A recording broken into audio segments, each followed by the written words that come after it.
સિહોર તાલુકાના નેસડા ગામ ખાતે લાખો રૂપિયાના ખર્ચે બનાવેલ પક્ષીઘરનું ઉદ્ઘાટન શ્રી જીણારામ બાપુના વરદ હસ્તે કરવામાં આવ્યું હતું।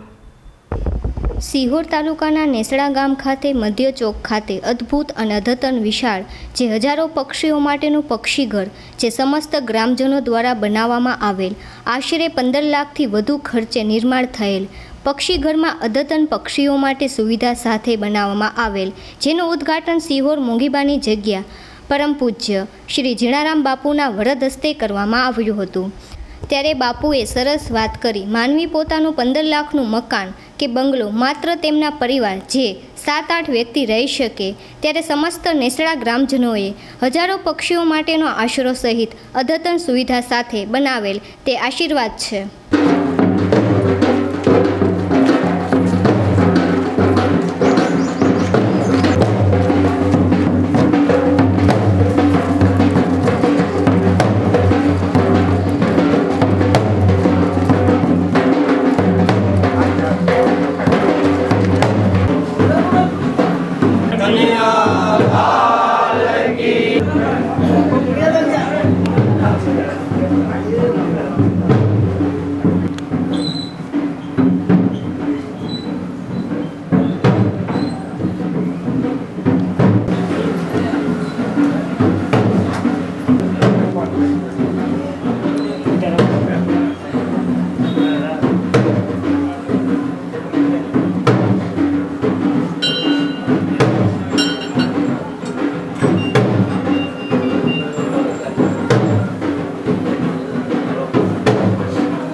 બાપુ આવું જોઈ ગયો ભાઈ ભાઈ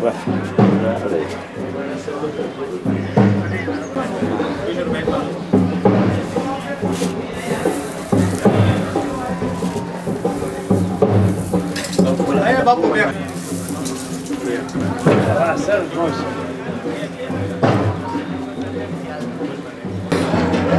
પછી આગળ આ પોપટી છે એનો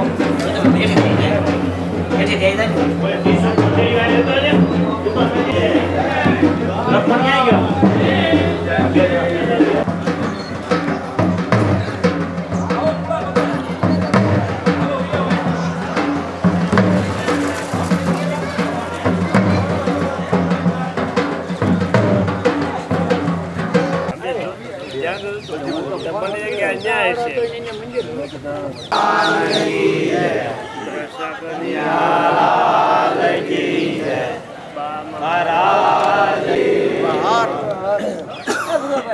અસીમ કૃપાથી નેહડા ગામને આવીને જ્યારે પક્ષી આવ્યું છે ત્યારે આજે શુભ દિવસે એનું જ્યારે ઉદ્ઘાટન આપ સૌ સાથે મળીને કરી રહ્યા ત્યારે ખૂબ જાણીને આનંદ થાય કે આવું દિવ્ય આપણું મકાન તો આપણે બનાવીએ છીએ પણ જ્યારે પક્ષીઓ માટે જ્યારે આપણે તન મન ધનથી એવું સમુદ્રો કેવા મકાન તો એમનું બનાવ્યું છે ત્યારે આની કાયમ માટે જાળવણી રહે, કાયમ માટે સણ ન થાય, પાણીનું પરબ ચાલુ રહે કે એ પક્ષીઓ કિલોટ કરે એમ આપતો પણ જોઈને આનંદ કરીએ અને કાયમ માટે આ સમુદ્રનું સારી રીતે એનું આયોજન થાય અને આપ સૌ નિહાળીએ એ ભગવાનને પ્રાર્થના કરી જ કે બેસે કે બધું આયોજકે બધા ખૂબ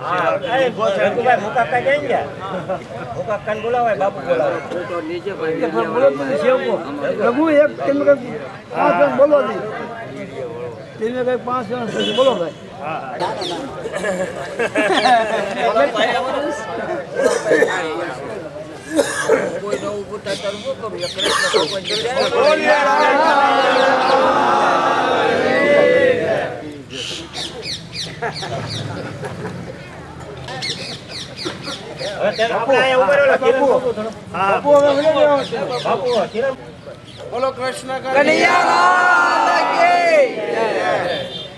જય સિયારામ. બાપુ પધાર્યા શિવથી જલારામ બાપુ. જોકે આપણે ખાતમુહૂર્ત કર્યું ત્યારે પણ બાપુને બોલાવ્યા હતા, ત્યારે પણ એમના હસ્તે આપણે આ ખાતમુહૂર્ત કરેલું. પણ કાંઈક ઠાકરની કૃપા, કાંઈક કૃષ્ણ ભગવાનની કૃપા કે વહેલા અને જલ્દીથી અને બહુ સરસ. જોકે મારા માન્યમાં આવે એ પ્રમાણે એટલામાં 50 થી 60 ગામમાં બાપુ આવું ચબૂતરો કે આવું પક્ષીઘર નથી. પણ મેલ ફાળો ગામનો અને ગામનો બધાનો સાથનો સહકાર અને આ બધું યુવાધન બાપુ રાતને દિવસ જો હું તો અહીંયા જ રહું છું, બરાબર છે, રાતને દિવસ 2 વાગ્યા સુધી આવી મહેનત કરી અને કંઈક ઈશ્વરની કૃપા, કંઈક ઠાકરની કૃપા અને એ હિસાબે બાપુ આ કાર્ય બહુ સરસ થઈ ગયું છે અને ગામ માટે કાયમ આ એક સત્કાર્ય છે બાપુ, બરાબર છે. અને આ ઠાકોરજીની જેની પણ પૂજા હોય બાપુ મને સાધોની એ બધા પહેલાં પણ સંભાળતા હતા અને હવે પછી સારી રીતે બધા સંભાળે અને ગામ પણ એમાં સાથ અને સહકાર આપે એવી અપેક્ષા. બોલો જય સિયારામ. કોઈ પણ કાંઈ એવું હોય તો અમને સહકાર આપી સાથે રહી. કોઈને એમ કે ભાઈ તમે અહીંયા આનો કરતા તો ખોટું ન લગાડવું અને જેથી કરીને કે ભાઈ આ ચબૂતરો બનાવ્યો છે એની આજુબાજુમાં ખાસ કરીને કોઈ ગંદકી વાળો ન કરે અને કોઈ પણ નુકસાન કરતા હોય તો એને છોકરાને સમજાવીને ઘરે કહેવું કે ભાઈ આનો કરતા. જય સિયારામ. પાણી પીવે છે ના ઘટે સરિતા મેં નીર, દાન કરે ધન ઘટે નહીં અને સહાય કરે રઘુવીર. જેને જેને આમાં યથાશક્તિ આપી છે એને કુદરત દ્વારકાધીશ હવાયું આપશે અને આવું નવું કાર્યમાં સહભાગી બને. કારણ કે દાતા હોય એના ઉપર ઘણું ને ગામની વ્યવસ્થા અર્થતંત્ર હાલતું હોય છે. એટલે પ્રથમ તો પહેલાં દાતાઓને હું નમસ્કાર કરું છું કે આવા નવા કાર્યમાં સહભાગી બને.